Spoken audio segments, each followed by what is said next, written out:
नित्यानन्देश्वरसमारम्भां नित्यानन्देश्वरिमध्यमाम् अस्मदाचार्यपर्यन्तां वन्दे गुरुपरम्पराम्।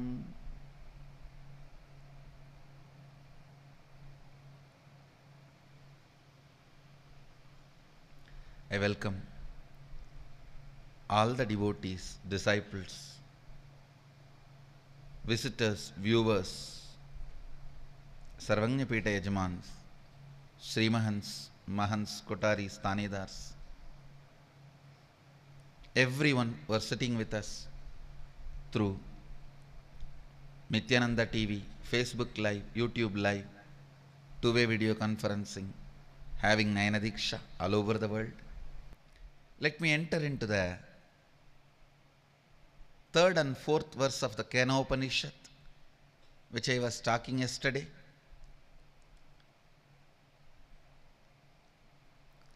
Recite along with me.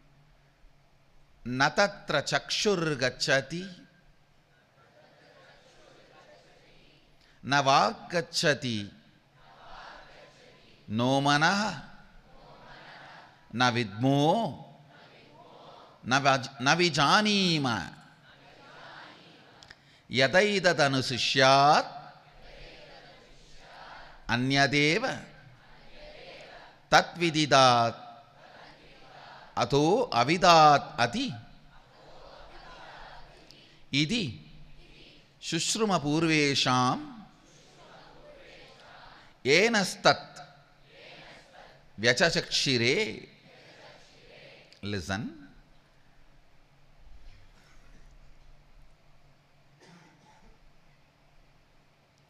The literal translation of the verse, there the eyes goes not, the speech goes not, nor the mind and intellect. We do not know, we do not understand how that reality, consciousness can be taught. It is distinct from the known.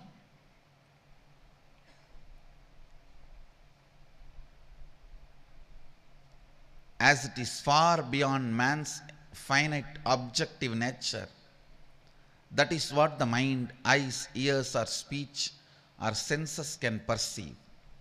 And it is beyond the unknown, as it can be known by man's divine infinite subjective nature. Thus we have heard from the ancient masters who revealed and explained that to us. Please understand, you need only one thing to understand this whole verse: purity.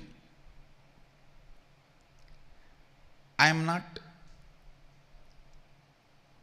saying, when I say purity means, I am not saying some big tapas, austerity. No. Purity in understanding this verse.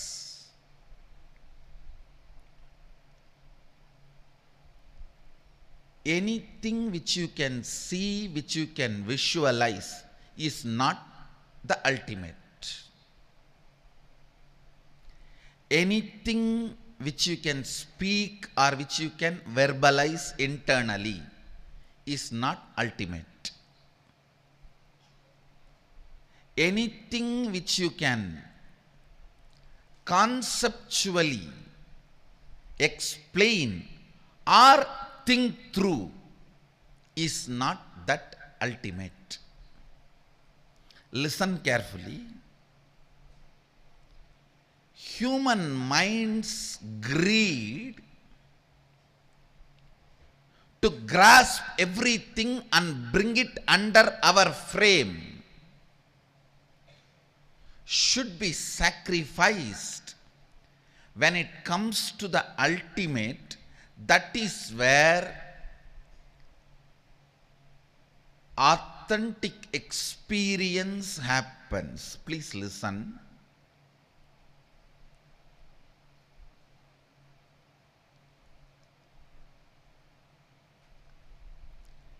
anything which you can grasp, visualize, verbalize, debate, analyze, understand,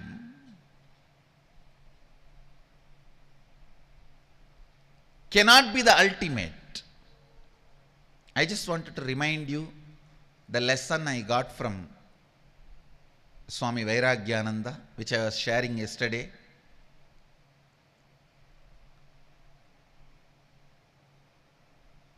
Develop something in you which will be holding, supporting, nourishing, keeping you alive even after your eyes fail, speech fails, mind fails, the logic with which you are able to connect the things and fails.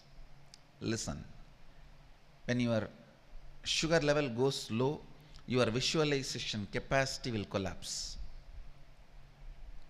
Same way, if your insulin level goes high, your fantasies will just take over you. You do not know what is reality and what is fantasy.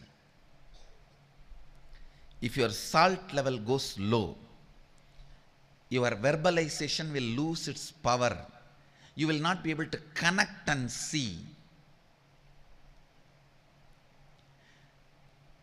There will be a time in your life while you are leaving the body or after you left the body, all this will not be functioning, will not be useful for you. Develop something which will be useful for you at that time, where all this will not be functioning for you. That which will continue to be alive in you, even when all these things are not functioning anymore.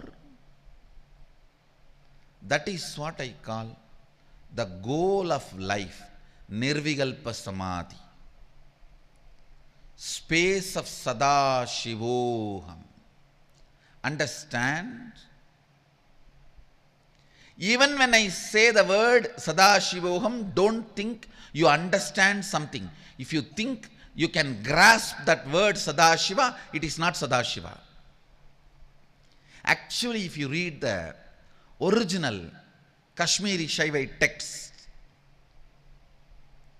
and the Adi Shaiva text, which Sadashiva himself has spoken. Now I am doing a work collecting the complete works of Sadashiva. Whatever book available in the name of Sadashiva, Nilakanta, Mahadeva, Bhairava, collecting everything and consciously scanning and organizing complete works of Sadashiva. Anything directly he delivered, if you read, you will understand the definition of Sadashiva, you can never grasp. It is again, natatra chakshur gacchati, navag gacchati, no manaha, navidmo, navejanimaha, yadaidadanusisyat. Please understand, the Upanishads should be heard only from an enlightened being. Only then the purity will be retained. And the beauty of Upanishad is, if the person who is talking, if he is retaining the purity and you are retaining the purity of the listening, you are done. Nothing more needs to be done. You are done because Shravana becomes Nididhyasana.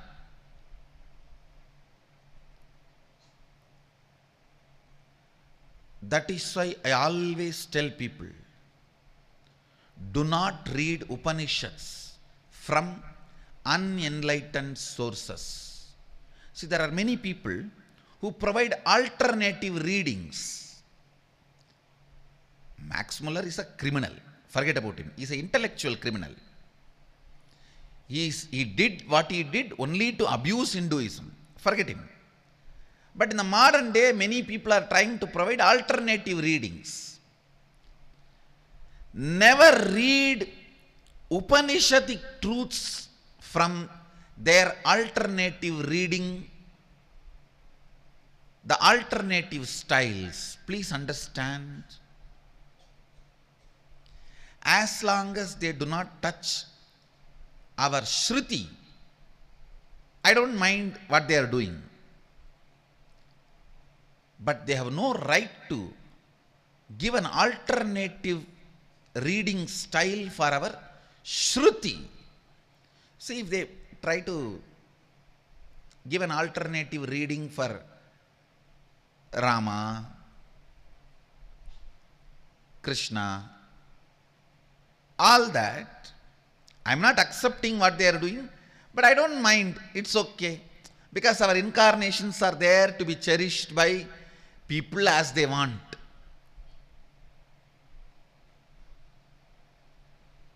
Each one for their taste, for their mental setup, they will cherish, they will give their style of interpretation.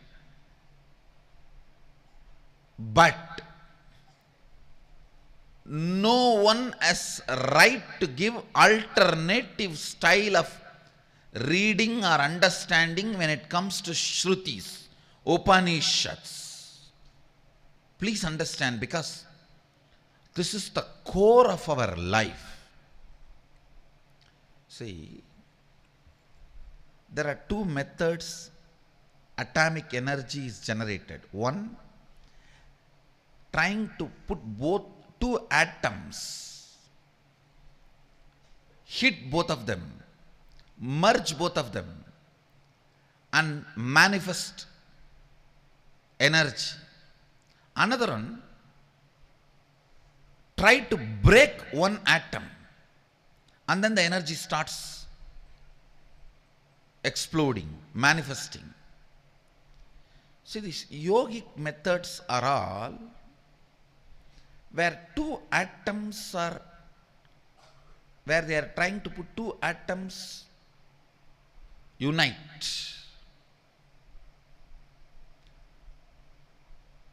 Those methods are totally different. But these Advaitic methods are trying to break that one atom.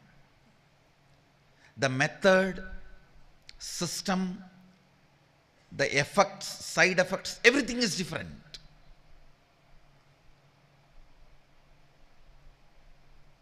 These Advaitic, pure Shruti literatures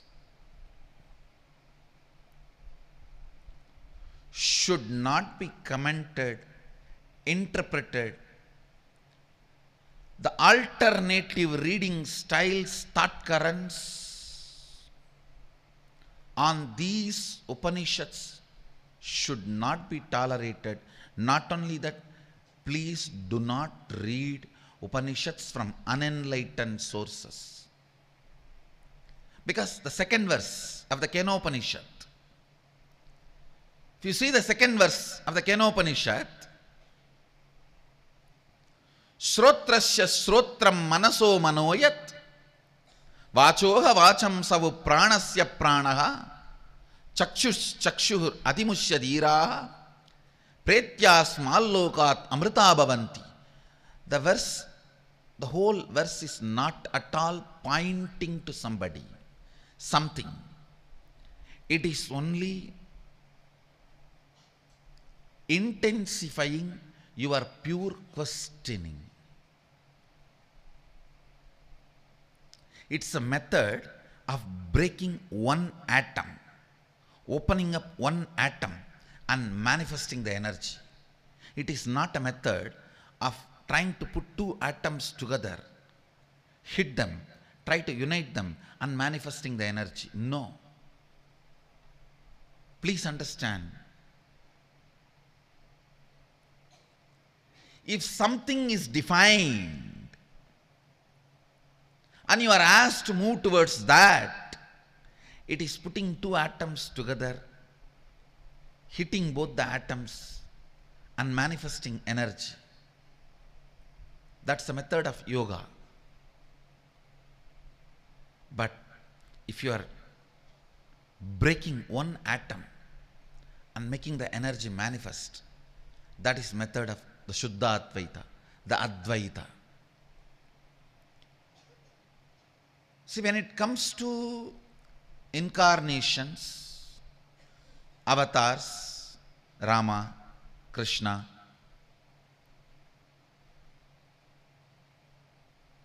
all these masters and their biographies, people having alternative thought current or alternative storytelling method, I have no problem, because we have almost 100,000 versions of Ramayana.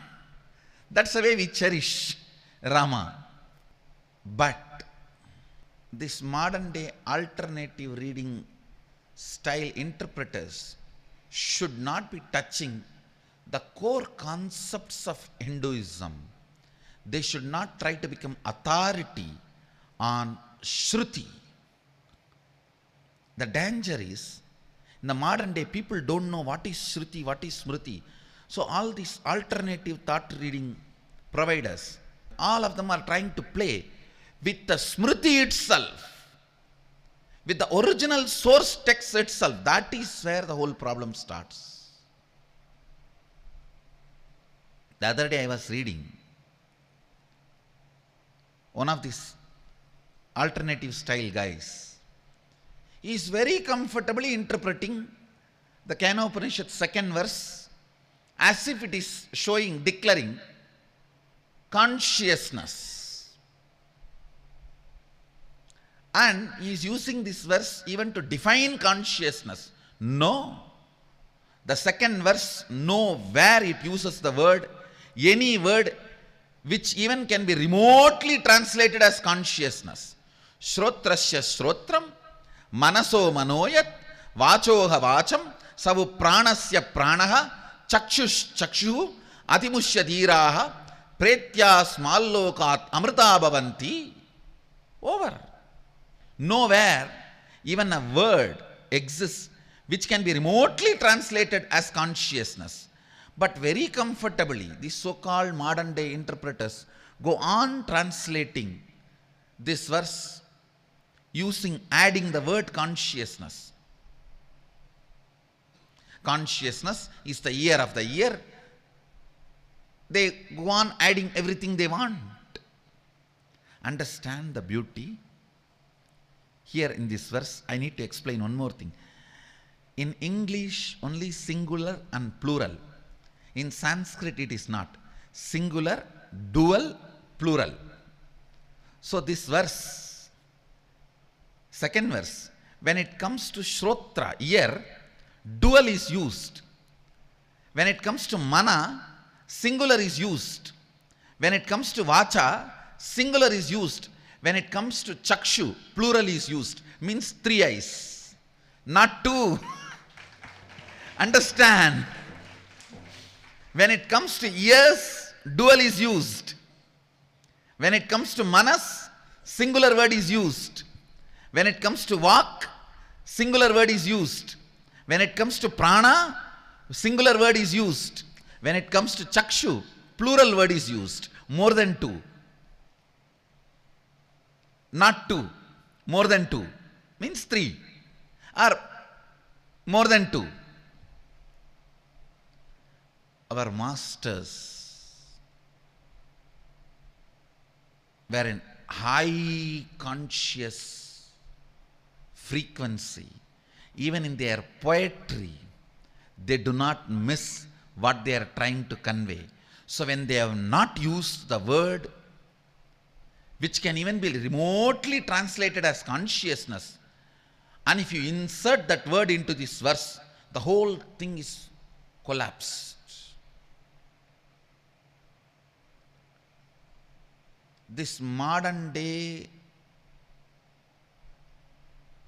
alternative reading style, writers, authors, as long as they keep their border, they just play with the incarnations. I will not accept, but I will not bother about them. Okay, it's okay, a dramatized version, a portrait. Portrait is the artistic expression. But if they try to become authority on the original signs, Shruti, then something seriously wrong. Then they are trying to subvert. They are not trying to support. They are only subverting. Do not read these great truths from the people who are interested in subverting and not supporting. That is what I call maintaining your purity. Not reading from the unenlightened sources is what I mean by the word purity. Fortunately, that personal moment of listening to Vairagyananda Swami, the fortune of listening to Vairagyananda Swami, where he says, Koka, my eyes have failed, but I do not have a problem because I never built myself on something which my eyes can see or cherish through visualization. If you meditated on certain form your whole life, visualizing, when your eyes fail, you will fall into depression because what you meditated will not be there. You will not be able to hold that in your inner space. Understand, do not meditate on any form which can be seen or visualized by your eyes. All visualizing meditations can be initial entertainment, theology light. Okay, just to have little celebration, excitement, inspiration, to start your journey. Wow, this God looks so beautiful. And you may be wondering, a person who is all the time making huge deities and putting tons of jewels on it and worshipping, he is telling don't meditate on a form. Understand? The truth is a truth is a truth when it comes to the pure science. I'll tell you later why I make those huge deities, why I put all those jewels, why I myself bow down again and again. All that I'll explain later. Now listen to the truth in its pure form. Vairagyananda told me very clearly, not only he told me, I experienced it. Anything which you can see and which you can visualize based on what you saw. See, all your visualizations can be developed only based on what you saw. For example, if you see elephant with one trunk, you can visualize elephant with 1,000 trunk, but the one trunk elephant you should have seen. So all your visualizations are nothing but expansion of what you already saw. So when your chakshu fails, and it will fail at one point of your life. Either before you leave the body or around the time you are leaving the body, it will fail. That time, you will fall into depression, you will fall into emptiness, you will fall into abyss. If you have built your whole personality on visualization, no.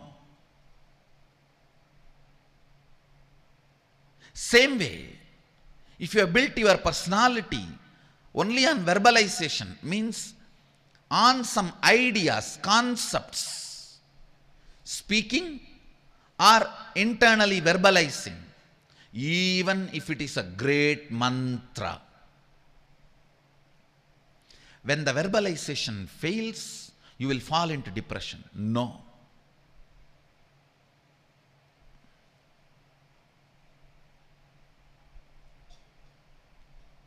And if you have built your personality cherishing some concept, sometimes you don't meditate on form, you don't meditate on name, but you cherish certain gunas, characters, qualities, Satchidananda Parabrahma, the pure consciousness, light,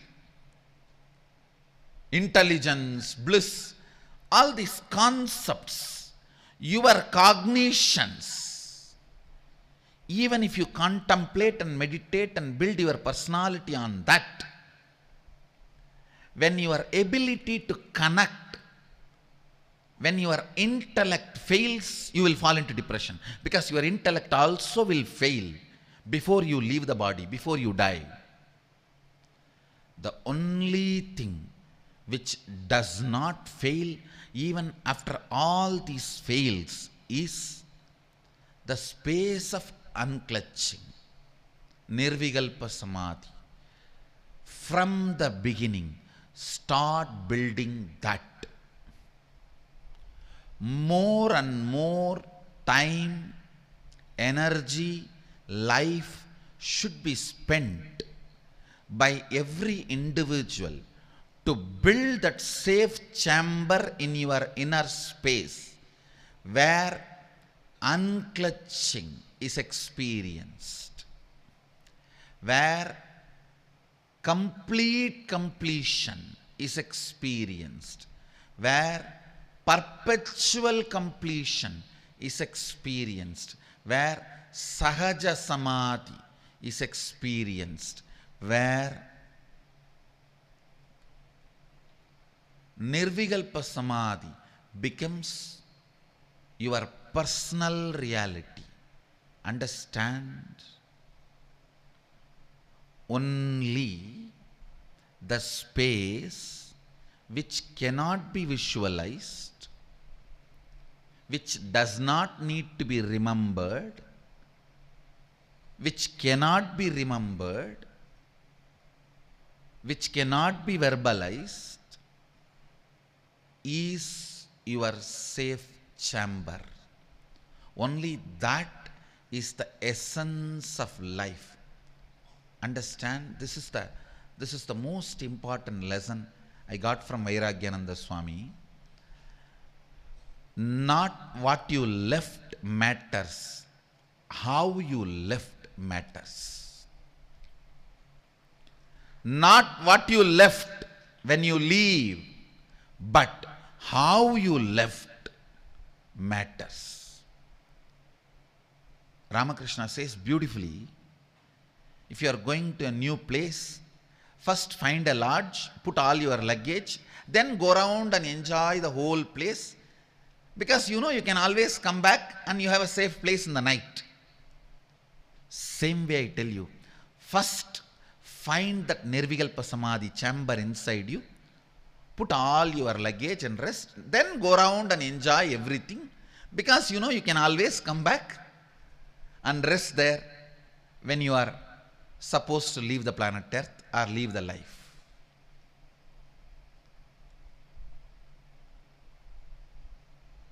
The moment you add the word consciousness into this verse, the whole corruption starts. Then it is no more pure questioning. Then what happens? You start visualizing. Consciousness means, wow, shining, shining like 1,000 sun. 1,000 sun too hot. I should add little cool. 1,000 moon and 1,000 sun put together. You go on making that into a visualization exercise. No. The pure questioning need to be retained as pure questioning when it comes to creating the Nirvikalpa Samadhi in your system. Understand?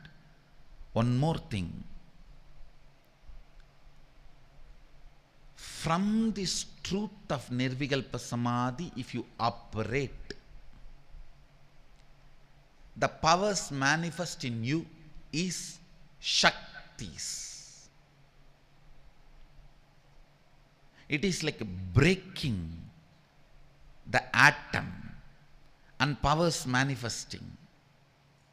But in the yoga method, where there is a definite visualization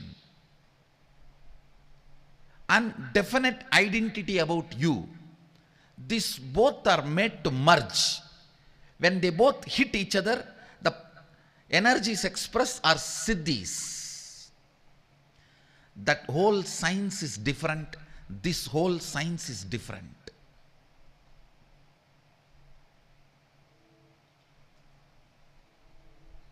This verse, if you understand, without the manipulation, interpolation, the alternative style of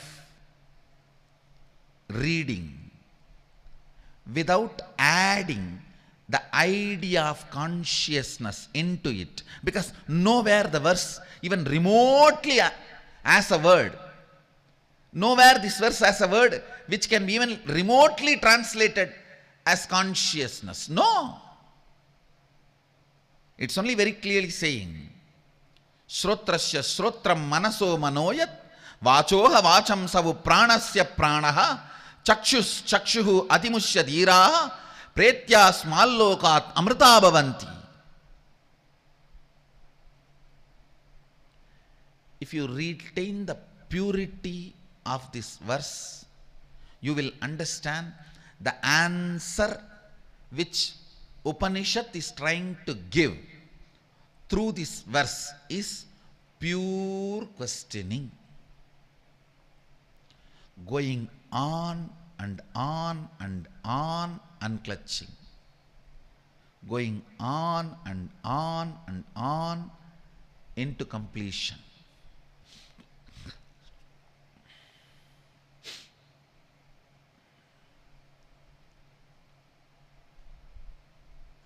Nirvikalpa Samadhi is not verb, it's a noun. Understand? It is not action, it is a space.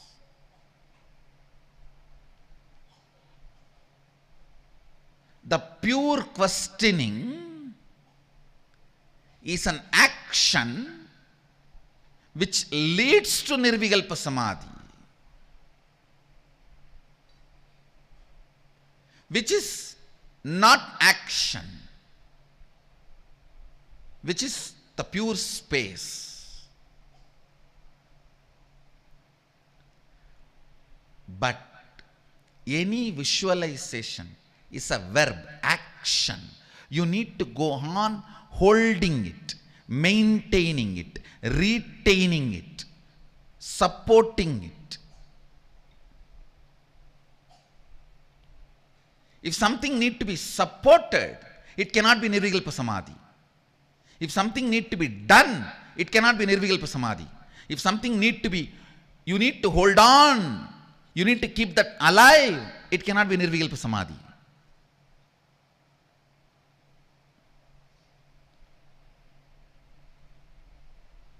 Retaining the purity of your listening and from whom you are taking the lesson is most important when it comes to understanding the pure science. I tell you, just few days I spent with Vairagyananda Swami, clarified very clearly, experientially to me.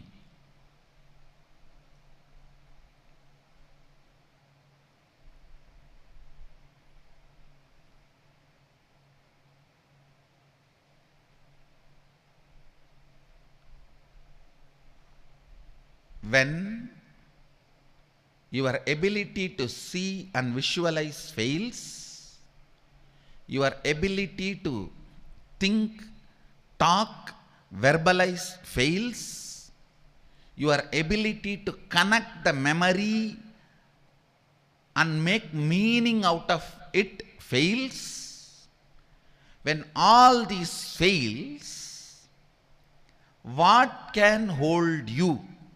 You should be putting all your time, life, energy to build that chamber in your life. That safe chamber is what I call Nirvikalpa Samadhi.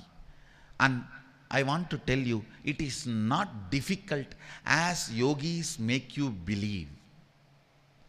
It is difficult for yogis, I tell you. It is a hard work for them, but for Advaitis, it's a smart decision. Understand, Nirvikalpa Samadhi is not hard work, it is smart decision. When you don't do that smart decision, you have to do hard work. If you do the smart decision, hard work is not required.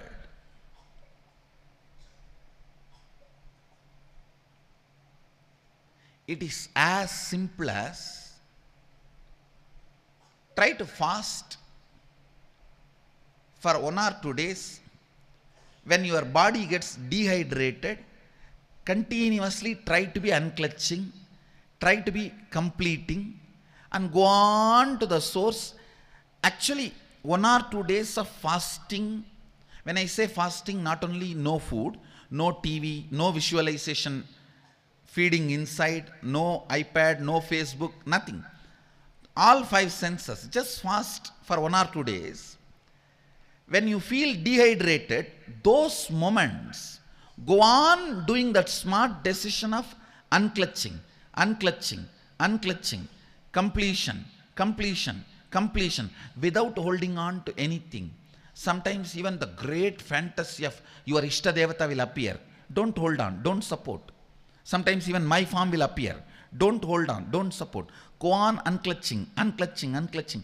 Just do this smart decision. In 2-3 days, you will catch a glimpse of how your organs and intra-organs will fail when you leave the body.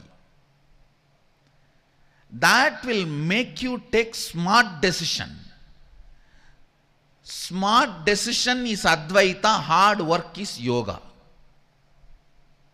Understand? When people can't do smart decision, they have to do hard work.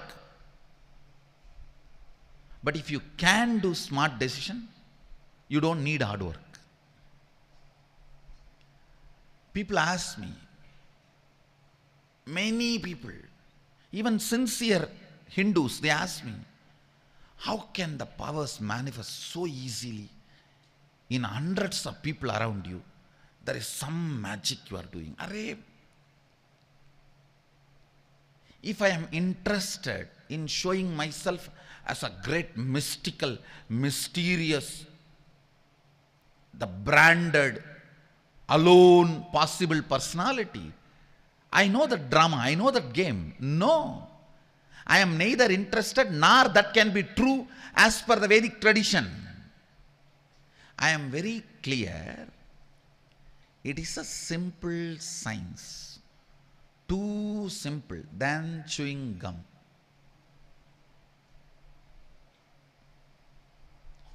Just like how you chew your gum, chew this concept of unclutching while your body is getting dehydrated. When you fast, all 5 senses, don't eat, you can drink water, don't allow the TV or music, any input through any senses. Just 2 days try. Surely you will not die in 2 days. I am not asking you to do it forever. Just if you try 2 days, you will see how the senses will become powerless when you are withdrawing while you leave the body. So during those moments, if you are able to be unclutched, without falling into the abyss of chaos or confusion or incompletion, powerlessness, you will just catch this smart decision of unclutching.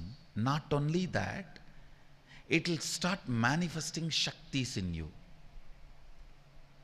Sadashiva says beautifully, when you sneeze, just be in the space of unclenching, you will manifest the power related to air.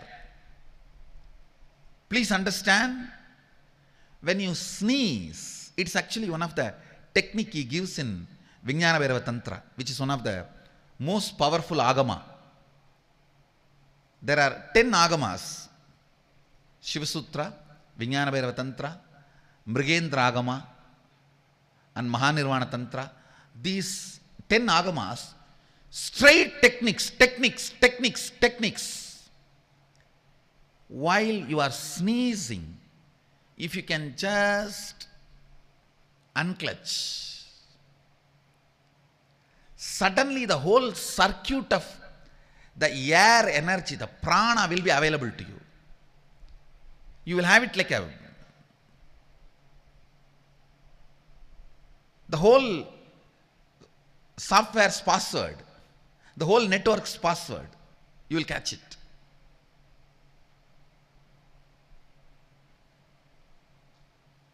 Even if you have taken 2-3 smart decisions in your life, see, all the techniques of Sadashiva is smart decision. All techniques of yoga is hard work. That is why even yoga, you should learn from Sadashiva.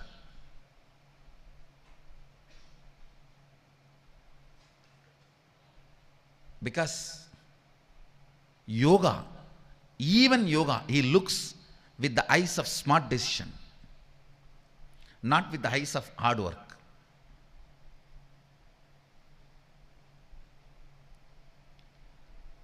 This major 10 agamas, Rudrayamala, Mahanirvana, Kularnava, Kamika, Mrigendra, Vijnana Bhairava.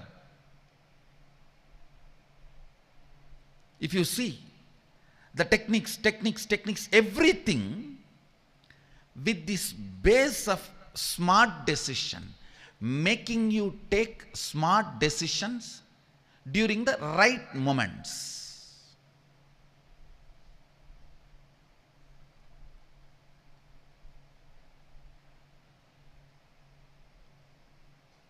This whole 3rd and 4th verse of Kenopanishad, the 3rd and 4th verse of the Kenopanishad, na tatra chakshur gacchati, na vak gacchati, no manaha, navidmo, navijanimaha, yadaidat anusishyat, anyadeva, tat viditat, ato aviditat iti, idi sushruma purvesham yenastat vyachachakshire. It's simply a smart decision, not at all hard work. But if you translate this verse, as this alternative reading guys are translating, trying to use this verse to give an answer, you will be doing hard work. See, for example, Bangalore is this side, Mysore is that side. If you are trying to drive this side and reach Bangalore, it is smart work. But if you are driving this side and reach Bangalore, it is hard work naturally, because there is no smart decision. If you try to drive this way, because Bangalore is this side, it's a smart decision, not hard work. If you try to drive this way and reach Bangalore, because there is no smart decision, you have to do hard work, no other way. The basic cognition from which you start functioning matters. Understand? Basic cognition with which you start functioning matters. Purva Paksha matters. Always we tell. I have seen many people coming and telling me, Swamiji, you just tell me what should I do? And I don't want to read all this. Array, unless you read and clarify your cognition, you can't start. But everyone wants to jump start.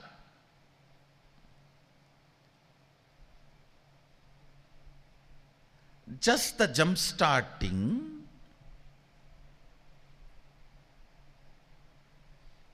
if you want, I will only immediately jump start.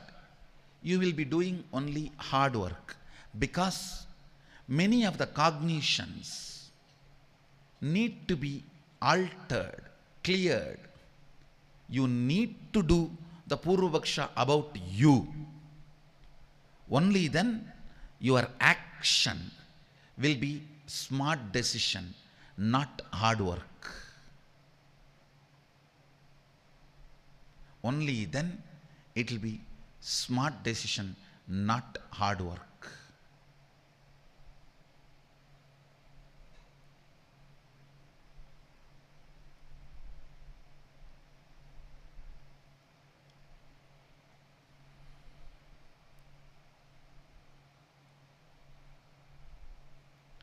Understand, na tatra chakshur gacchati na vak gacchati no manaha na vidmo na vijanimaha yadaitat anusishyat anyadeva tat viditat atho aviditat iti sushruma purvesham enastat vyacha chakshire.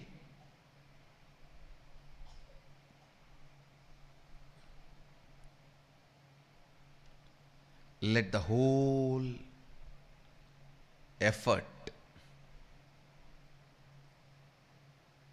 be concentrated on developing Nirvikalpa Samadhi, the space of Sadashivoham, the space of Sahaja Samadhi, the space of complete completion, the space of perpetual completion be developed. I'll continue on